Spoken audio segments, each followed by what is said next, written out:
인류의 역사는 전쟁의 역사라고 해도 과언이 아닐 것 같습니다.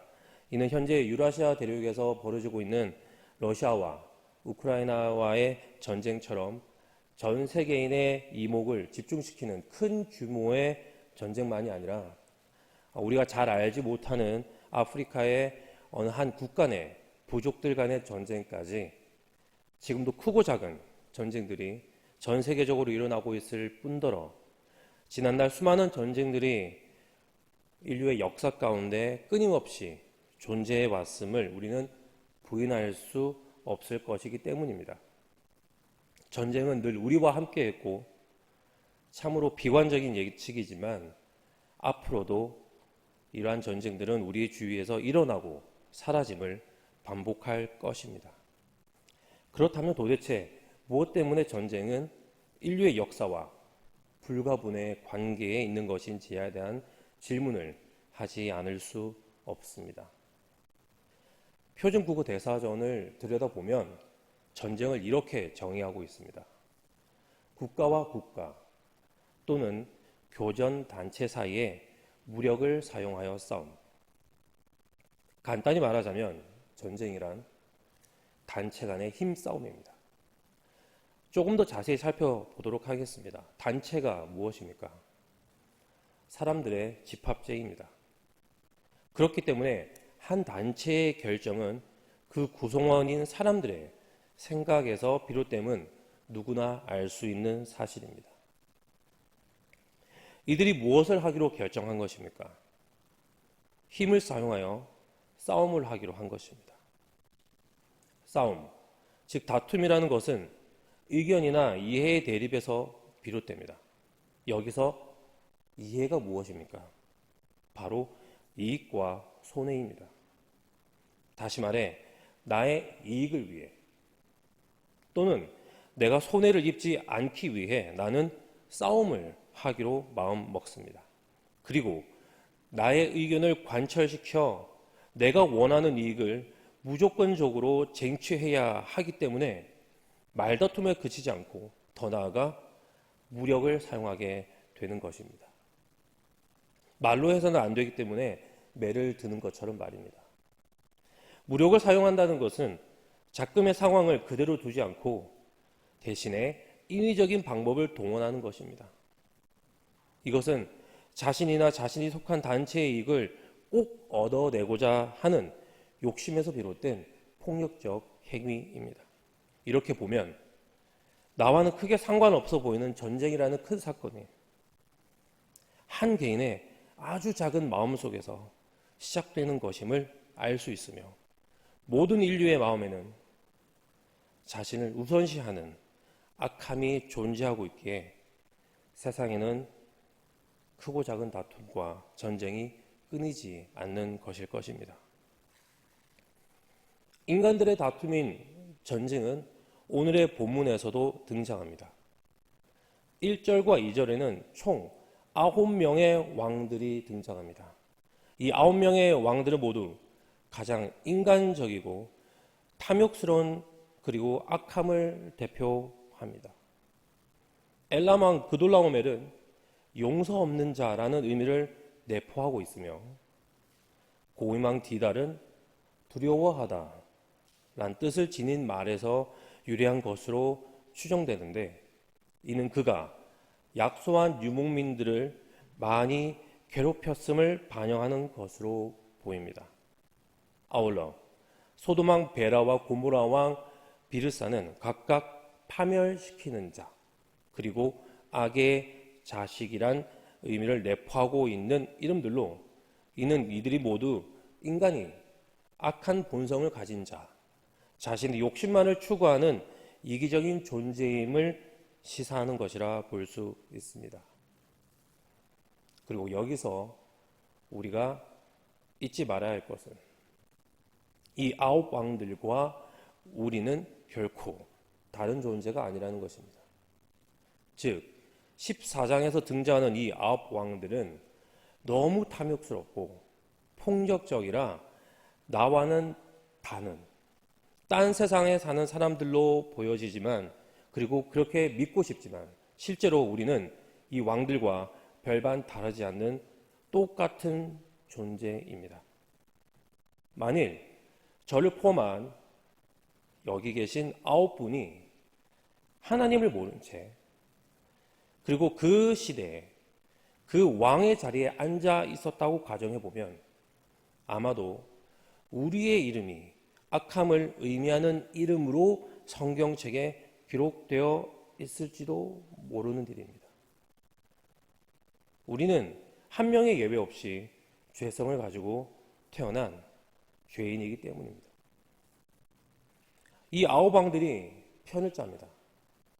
아마 이들의 합이 짝수였다면 5대5로 편을 나누었을 텐데 홀수라 5대4 두 패로 편을 나눕니다. 무엇을 기준으로 했을까요? 정확한 사유는 알 수 없으나 나와 이해관계가 같은, 즉 나와 동일한 이익을 추구하는 왕들과 같은 편을 했을 것입니다. 말씀드렸던 것처럼 인간의 악한 본성, 즉 자신의 욕심에 따라 결정을 했을 것이기 때문입니다.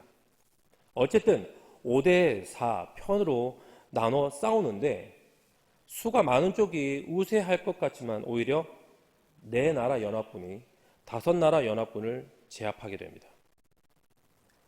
한쪽은 정복자가 되고 다른 한쪽은 피정복자가 됩니다. 지배자는 이익을 보기 때문에 지금의 상황이 유쾌하지만 피지배자는 손해를 봐야 하기 때문에 매우 불쾌합니다. 지금의 상황을 바꾸고 싶습니다. 그래서 배반을 하기로 마음을 먹습니다.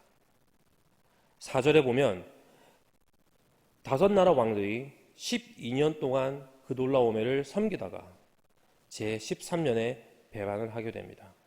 더 이상 자신들이 손해를 볼 수 없는 것입니다. 참고 참다가 이제는 우리의 이익을 챙겨야 하겠다고 생각한 것입니다. 그래서 위험을 감수하고도 배반을 하게 됩니다. 그랬더니 예상은 되었겠지만 설마 했을 위험이 현실로 다가오게 됩니다. 4나라 왕들의 응징이 시작된 것입니다. 그리고 그 응징함에는 인정사정이 없었습니다. 자신들의 발 밑에 있던 5나라가 꿈에서라도 다시는 배반을 생각하지 못하게 할 작정이었는지 4나라 연합군은 반역자들을 곧바로 징벌하러 가지 않고 그들 주위에 있는 족속들을 먼저 진압하기 시작합니다. 이렇게 함으로써 5나라의 숨통을 조금씩 조여갔습니다. 이것은 5나라들을 압박함과 동시에 그들의 퇴로를 차단하기 위한 목적이었기 때문이었을 수도 있습니다. 확실한 것은 4나라 연합군의 응징은 이전의 전쟁보다는 더 광범위했고 더 치밀했으며 더 무차별적이었습니다. 이런 결과로 소돔과 고모라는 결국 패배하게 됩니다. 그들의 배반은 수포로 돌아가게 되었고 이제는 나의 이익을 챙기고자 내렸던 결정은 오히려 그들에게 엄청난 손해만 가져주었습니다. 12년 동안 피해를 보고 있었음에도 나름 누릴 수 있었던 재물과 양식 모두를 모조리 빼앗겨 버린 것입니다. 지금보다 더 많은 이익을 누리고 싶은 마음이 독이 되어 모든 것을 잃어버리게 만든 것입니다. 이상이 오늘의 본문 14장 1절에서 12절까지 등장하는 5나라 연합군과 4나라 연합군 간의 전쟁 이야기입니다. 인간의 욕심에서 출발한 전쟁은 한쪽에겐 승리의 기쁨과 다른 한쪽엔 패배의 슬픔을 가져옵니다. 하지만 그 승리자의 기쁨은 결코 영원하지 않습니다. 배반과 복수가 뒤따르고 다시금 그 당사자들에게는 더 큰 고통과 슬픔을 가져오기 때문입니다. 앞서 언급된 것처럼 인류의 역사가 곧 전쟁의 역사라 했습니다.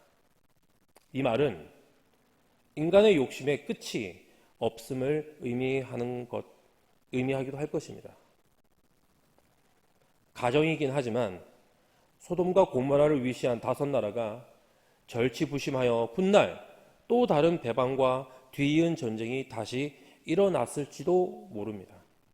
또는 제3의 세력이 나타나서 네 나라 연합군을 패배시키고 또 다른 지배자로 나타났을지도 모릅니다. 말씀드리고 싶은 것은 인간의 욕심이 사라지지 않기에 그 탐욕스러움을 충족시키기 위한 다툼과 전쟁 또한 끊이지 않을 것이라는 것입니다. 역시나 네 나라 연합군과 5나라 연합군 간의 2차례 전쟁이 끝나려는 상황에 또 다른 전쟁이 일어납니다. 하지만 이번의 것은 이전에 있었던 두 전쟁과는 완전히 다른 동기에서 발생한 전쟁이었습니다. 14절입니다. 아브람이 그의 조카가 사로잡혔음을 듣고 집에서 길리고 훈련된 자 318명을 거느리고 단까지 쫓아가서 무엇을 위한 전쟁이었습니까? 조카를 위한 것이었습니다. 다른 말로 하면 자신이 아니라 타인을 위한 전쟁인 것입니다. 앞서 있었던 두 전쟁은 모두 자신을 위한, 자기 나라의 국익을 위한 것이었습니다. 결코 다른 왕과 다른 나라를 위해 자신의 것을 희생하면서까지 전쟁을 치르는 것이 아닙니다. 하지만 아브람은 달랐습니다. 그는 조카 롯이 사로잡혔음을 듣고 출정했습니다. 오로지 한 가지 이유, 그를 구원하기 위해서 말입니다. 왜 그를 구원하러 갔을까요? 분명 그를 사랑했기 때문이었을 것입니다. 이 전쟁은 바로 사랑에서 출발한 것입니다. 그래서 이 아브라함의 전쟁은 앞서 두 연합군 간의 전쟁과는 완전히 상반되는 것입니다. 전자는 사랑에서 비롯되었으며 후자는 욕심에서 비롯되었습니다. 그리고 사랑은 바로 자기의 유익을 구하지 않는 것입니다. 누군가를 사랑하는 사람은 자기의 유익을 구하지 않는 것은 물론이거니와 더 나아가 자신을 희생하면서까지 그 사랑을 보입니다. 아브라함은 자신의 목숨이 위태로울 수 있을 거란 생각을 했을지는 모르겠습니다. 하지만 크게 개의치 않았을 것 같습니다. 만약 그랬다면 그는 전쟁을 위해 집을 나서는 행동으로까지 자기의 마음을 옮기지는 못했을 것이기 때문입니다. 그리고 아브라함은 자신의 수족과 같은 자들 318명을 데리고 갑니다. 어마어마한 숫자입니다. 일전에 담임 목사님께서 언급하셨던 것처럼 400명이라는 규모는 전쟁을 염두한 숫자인 것을 알 수 있습니다. 전쟁을 불사할 만큼 롯을 구하는 데 있어서 절실했던 것일 것입니다. 그리고 아브라함은 전쟁에서 승리합니다. 조카 롯을 구했을 뿐만 아니라 빼앗겼던 모든 재물을 찾아오게 됩니다. 내일 자세히 살펴보시겠지만 이것들을 처리하는 과정에서 우리는 아브라함의 전쟁의 동기가 자기의 욕심을 채우고자 한 것이 아닌 오로지 조카 롯을 구하는 데 있었음을 다시 한번 확인할 수 있습니다. 자신의 재물을 되찾게 된 소돔 왕으로부터 아브라함은 조금의 보상도 받지 않습니다. 아브라함의 눈에는 오로지 조카 롯만 보였던 것입니다. 조카를 향한 사랑, 그것이 아브라함을 헌신하게 하였고 그 헌신으로 말미암아 롯의 구원이 이루어졌으며 빼앗긴 것들의 회복이 가능했습니다. 9 왕들의 전쟁은 나를 위한 것이었다면 아브라함의 전쟁은 너를 위한 전쟁이었습니다. 아홉 왕들의 전쟁은 눈에 보이는 것, 즉 재물을 위한 것이었다면 아브라함의 전쟁은 눈에 보이지 않는 것, 즉 생명을 위한 전쟁이었습니다. 아홉 왕들의 전쟁은 눈에 보이는 것들에 대한 나의 욕심에서 비롯된 것이었다면 아브라함의 전쟁은 눈에 보이지 않는 타인에 대한 사랑에서 출발한 전쟁이었습니다. 그래서 재물에 대한 나의 욕심을 채우기 위한 아홉 왕들의 전쟁은 천하보다 귀한 한 영혼을 죽이는 전쟁이었고, 타인에 대한 사랑을 신철하기 위한 아브라함의 전쟁은 그 한 영혼을 살리는 전쟁이었습니다. 욕심은 사람을 죽이지만 사랑은 사람을 살리는 것입니다. 우리는 둘 중 어떤 전쟁을 치러야 할까요? 세상은 나를 우선시하라고 말합니다. 나의 행복과 만족을 추구하라고 합니다. 매체를 통해서 우리의 눈에 들어오는 것들은 모두 멋지고 안락한 삶을 만들어줄 것으로 믿어지는 것들입니다. 그리고 그러한 삶을 누려야 할 사람은 다른 누군가가 아닌 바로 당신이라고 치켜 세우기까지 합니다. 그래서 우리는 그 세상 속으로 빠져들어가 또 하나의 작은 세상을 만들고 그 세상의 왕이 됩니다. 그리고 나와 똑같이 자신의 이익만을 추구하는 수많은 세상의 왕들과 경쟁하며 다투기도 합니다. 한 번은 이겨서 하늘 날 듯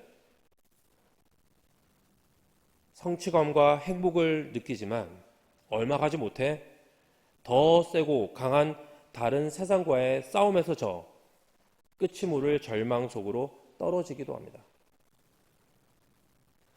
나를 위한 전쟁에는 끝이 없습니다. 그리고 이러한 전쟁의 끝에는 분명 눈에 보이게 그리고 보이지 않게 피해와 고통을 겪는 사람들이 있다는 사실을 잊지 말아야 할 것입니다. 이 끝없는 전쟁을 끝낼 수 있는 유일한 길은 모두가 나를 위한 전쟁을 치르려고 할 때 너를 위한 전쟁을 치르는 것입니다. 바로 내가 희생하는 것입니다. 그 희생은 합리적이지 않은 결정 같아 보이며 그렇게 처음엔 내가 손해를 보는 것 같지만 결국엔 그 전쟁을 끝냄과 동시에 모두를 살리는 것임을 알게 됩니다. 바로 아브라함처럼 그리고 예수님처럼 말입니다. 예수님은 세상과 싸우셨습니다. 너의 나라를 만들어서 왕노릇하라는 세상의 유혹에 하나님에 대한 온전한 순종으로 그 싸움에서 이기셨습니다.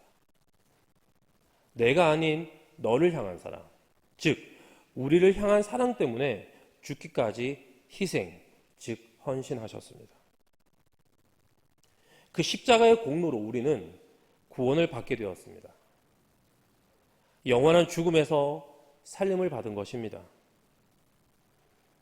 내 나라 왕들에게 사로잡힌 롯의 소식을 듣고 자신의 것은 돌보지 않고 생명을 무릅쓴 채 조카를 구하러 온 아브라함처럼 예수님은 자신의 안위, 자신의 행복, 자신의 만족감은 전혀 개의치 않았습니다. 오로지 세상에 사로잡혀 있는 우리 한 명 한 명의 삶에 당신의 눈과 귀가 멀어 있었습니다. 우리를 살려야겠다는 생각 말고는 다른 것들이 예수님의 마음속에 자리 잡을 수 없었습니다.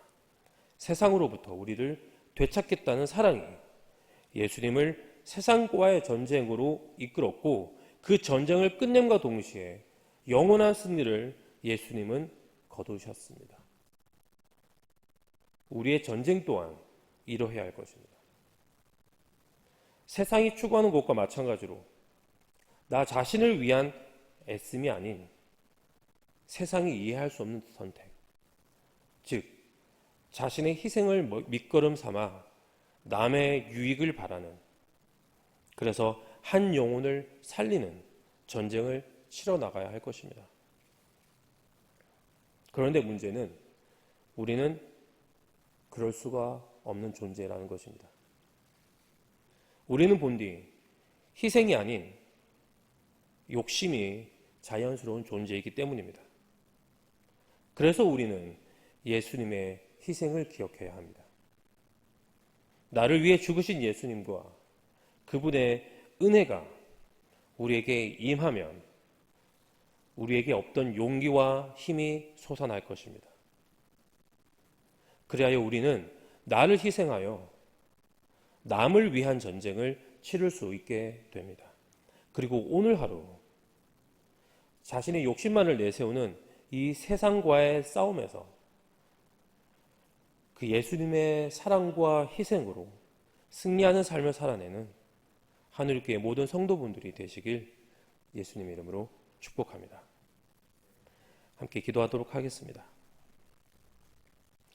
하늘에 계신 하나님 아버지, 우리에게 주신 소중한 오늘이라는 하루를 시작하며 이 하루가 나의 욕심을 채우는 삶이 아닌 나를 희생시킴으로 타인의 삶을 윤택케 하는 시간이 될 수 있도록 하나님 아버지, 우리로 하여금 예수님의 희생과 죽으심을 기억하는 지금 이 순간이 되게 하옵소서.